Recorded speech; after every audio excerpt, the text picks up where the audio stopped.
wearing perfume upon leaving home for a woman who's married, and similarly wearing makeup.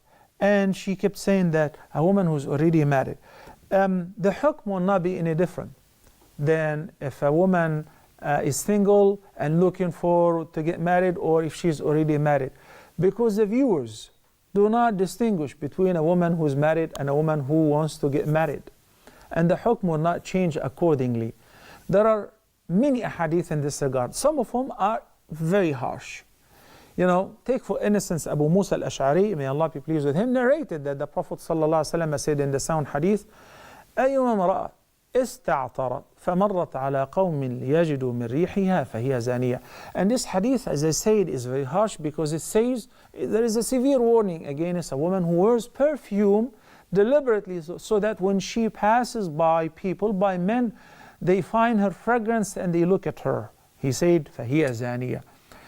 In another hadith which is collected by Imam al-Nasa'i, Zainab al-Thaqafiyya, may Allah be pleased with her, narrated that the Prophet ﷺ said, إِذَا خَرَجَتْ إِحْدَاكُنَّ إِلَى الْمَسْجِدِ فَلَا تَقْرَبَنَّ طِيبًا. Even if you're going to the masjid, you should not wear any perfume.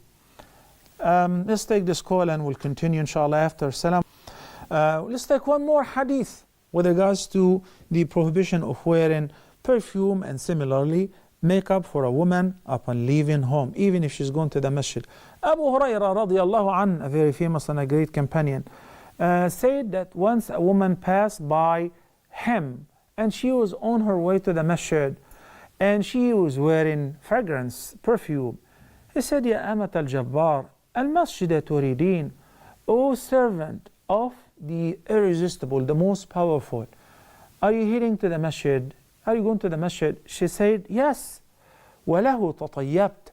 And that's why I'm wearing my best perfume, because I'm going to the masjid. He said, فَارْجِعِي فَاغْتَسِلِي. Go home, wash off yourself, wash off this perfume. Because I heard Rasulullah sallallahu alayhi wa sallam saying, ما من امرأة تخرج إلى المسجد تعصف ريحها فيقبل الله منها صلاة حتى ترجع إلى بيتها فتغتسل. And this is as far as for going to the masjid.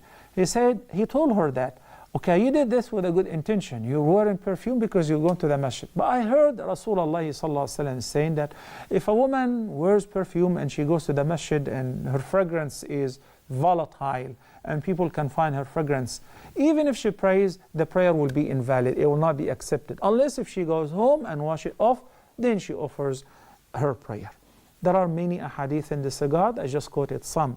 So the reason is, I'm pretty sure that many of you got to see a video was filmed in New York City that a woman, I don't know whether she is Muslim or not, but some people put a hidden camera and followed a woman wearing ordinary clothes, but she was not wearing hijab, you know.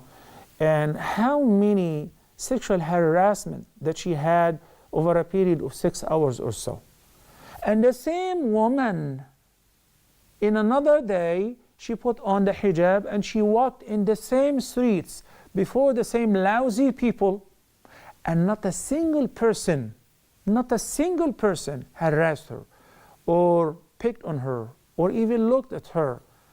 This is filmed and it's available on the YouTube. You know, this is the reason why Allah ordered women to wear hijab, so that men and women both will keep modesty, not just for themselves, but for the entire society. Sister Aisha, again, it doesn't make any difference whether the woman is married or not married.